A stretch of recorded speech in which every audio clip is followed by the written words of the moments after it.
All right, welcome back. This one we're going to talk about the eye. We have a dummy eye right here we're going to replace with a more accurate rigged eye in which you can customize. I'm going to show you the place of where you can get it on the OneDrive, then customize it to whatever eye color your character has close to it, and then import another eye to bring into the other eye socket or duplicate one eye correctly. So that's where we're headed with this video. We have left to talk about the hair, how to deal with different, there'll be a lecture in itself of solutions for creating the hair, on to the eye. This is just a stand-in dummy eye, which we're going to replace with the accurate one. Here I have a layer just for the eye, which I can turn off. I'm going to bring in an eye and customize and make it just about the same size. It should be almost the same. So what to do, where to go for that OneDrive eye? There is a link on my website for it. Same location on the OneDrive that you got the ear. You got to be logged into Cal State LA, your Cal State LA account, and you have to have sharing rights on it. Those two things or you won't see anything. Okay, that opens and we have here a bunch of stuff. And there's one that says eyeball accurate. There's one that says eyelash alpha. We'll talk about that later. And iris color and stuff like that. We could see here in the tiles on OneDrive. We'll have the eye white, a color texture for the eye white. There's an iris, which has a green color. Any of this can be changed. There's one for eyelash for a transparency card we'll talk about later. There's a shiny part for the room for HDR lighting, if that's what you're into. Most importantly, we have the eyeball accurate.mb, which, let's go back to the list view. We're going to download that.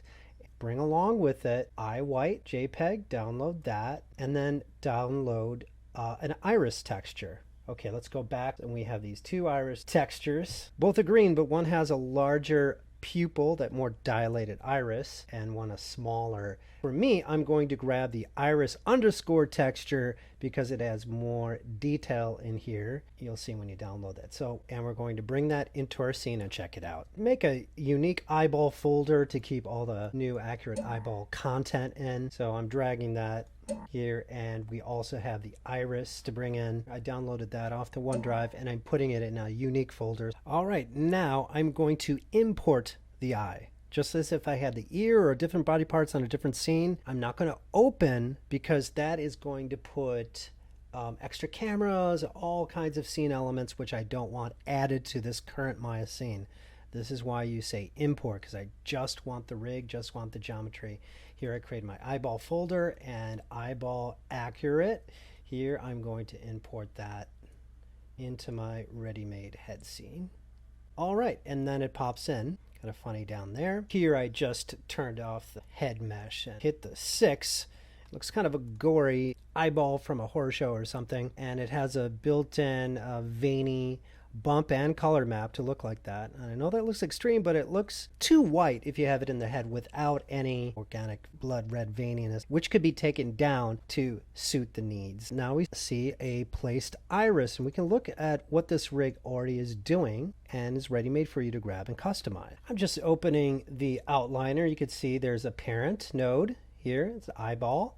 And there's a cornea part. Cornea is the glassy contact lensy part in front of your eye. And then there's the white part, the conjunctiva, the eggy outer eyeball. And here's the iris, which is concave shaped, the green part. It can alter in size like an aperture, and it receives the color. Then the dark part, that's really nothingness. It's the pupil, but if you don't put something dark there, it holds light inside. So I just put a, like a dark sphere or something inside it to give it a darkness feel. All right. This is also a rig, which I created 2 controls for. One controls the size of the pupil, and if you grab this control right here and scale it, you can control the pupil size.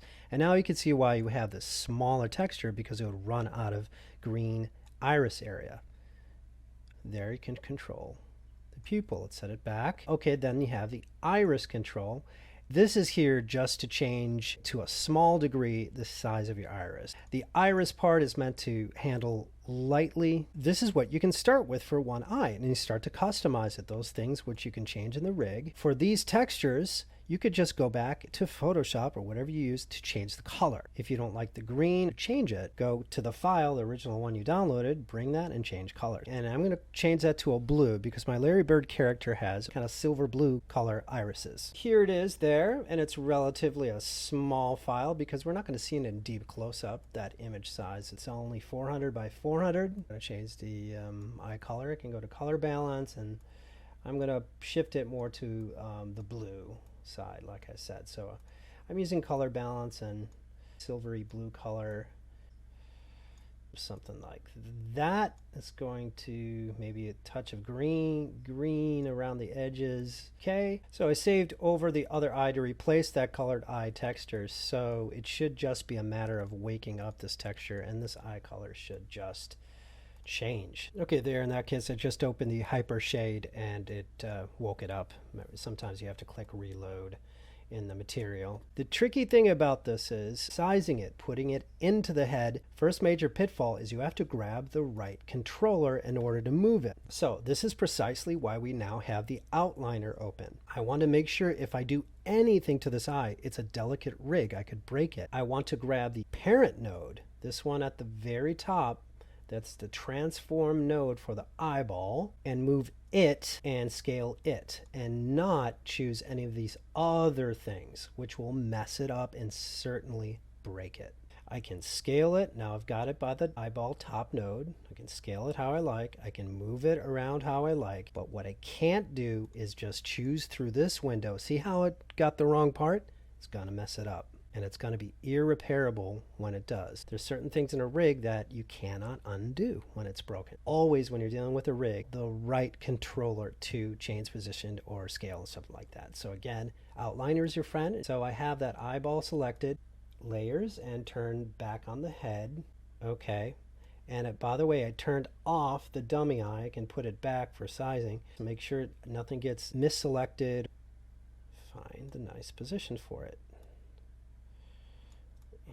Of course, it's going to look nice and ridiculous when it comes in, like some Cyclops. Scale it. Now my goal is to match the dummy eye, which everything's been working around thus far. So you can scale it down until it bests the dummy eye, or to your liking, whichever comes first. Then just hide the dummy eye. Okay, so I quickly moved those edges and faces that were blocking a little bit surprisingly out of the way.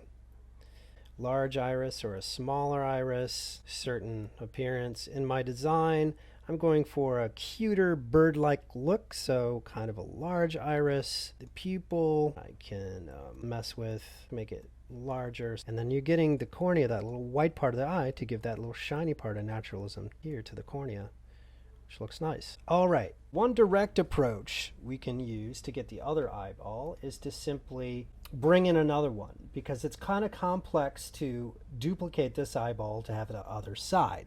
It's not that easy. It's a rig, it's a mechanism. We'll have to use something special called duplicate special, and there's a lot of sub-steps between to get it to work right. If you just running short on time and you just want the other eyeball in there, the easiest approach straightforward without doing that is just to bring in another eyeball, just importing. So we're just going to say import, bring in another eyeball accurate, and it comes in like this. Here we can rename it right eyeball, because we had left eyeball. Name that right eyeball, not left. We have two lefts. So that truly is the right eyeball, and that's the left. Okay, then bringing this in and positioning it how we want to into the other socket.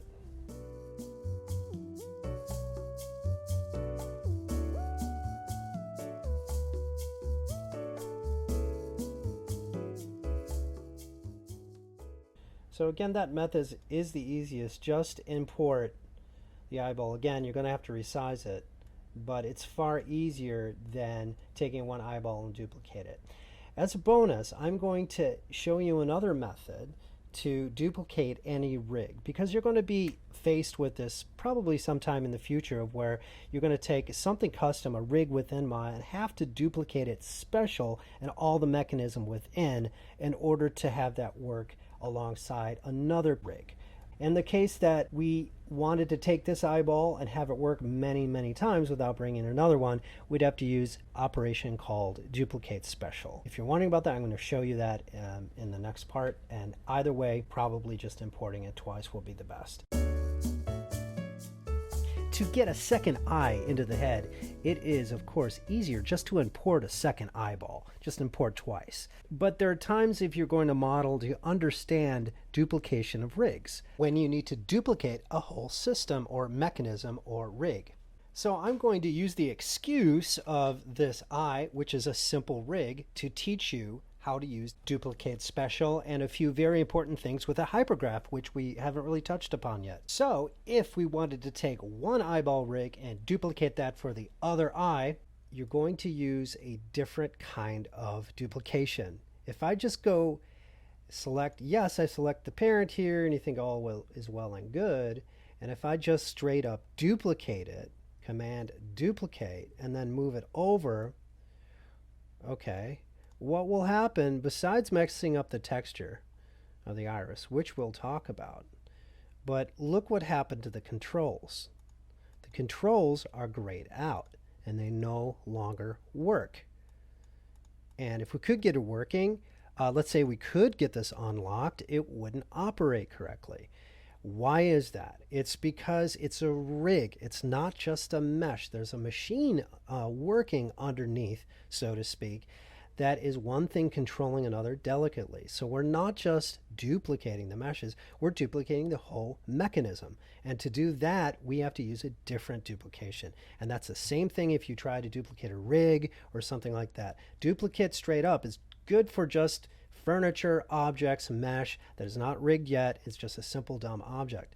But when you want to duplicate something like a rig, even as simple as an eyeball, you have to use a different kind of duplication, which I'll show you. Okay, we're going to start by taking one eye, and you select the parent node here, which is I renamed to a left eyeball. You can rename that on yours so that makes sense so you don't confuse later.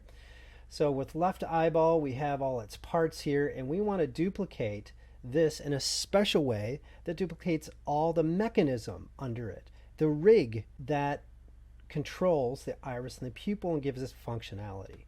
Okay, so you have to make sure in step one that you're selecting the top parent node.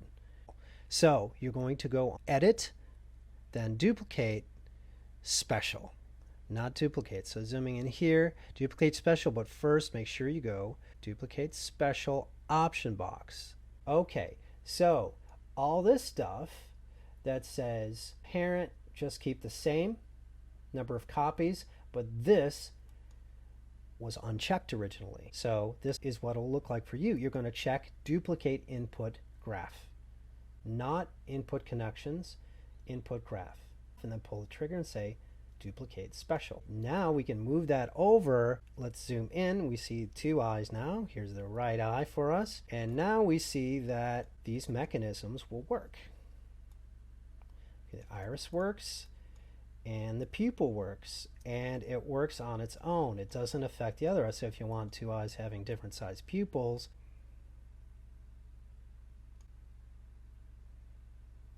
here we have in the outliner a left eyeball and a right eyeball. Let's rename that so it's clear. Right eyeball. Okay, that seems like we're done, right? Just put it in the head. But we have one problem. Still grabbing by the top node here of the right eyeball. And if we're moving it, look what happens to the texture of the iris. It's shifted over. That texture is not correct. Why is that? It is because in the duplicate special, it also duplicated the chain of the iris. We have to detach and create its own because it's imitating all of its behavior. It also is imitating the texture, which is good for the left, but not good for the right eye. So we have to take a step and detach and duplicate a new system network and attach it uniquely for the left. So it's a step 2 thing. Meanwhile, this one right here, place texture, right there. Do you see when I selected it, it gave an error? Which one am I talking about? Let me zoom in.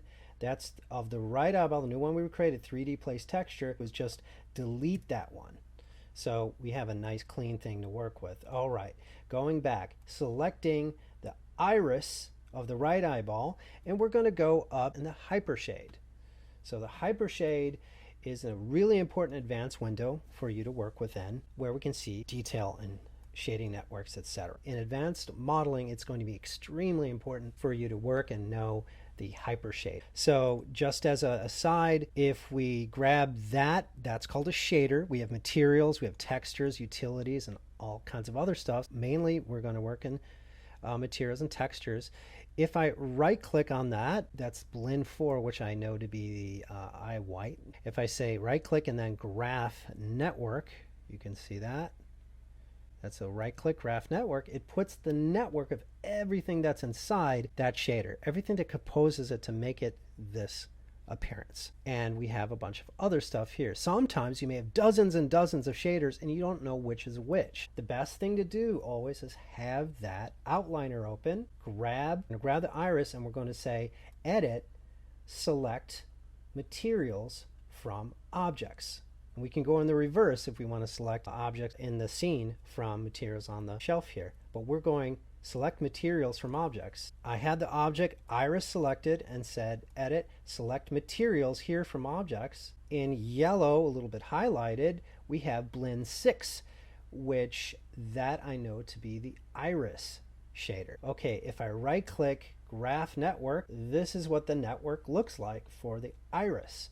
We don't have to worry about understanding everything right now, and just know that networks are describing everything that you see to make up that appearance. Then go to edit, duplicate shading network. That's going to create a whole new shading network, which you see here. Right on top, it should look identical. We don't have to fiddle in this. We just look up here and we have blend 7. So blend 7 is what we want to attach to this one, its own shading, so it stops imitating the other one. Now we're going to select iris of the right eyeball, and the one that's in question here. Then blend 7's our new shading network. Right click over that blend 7 and say assign material to selection.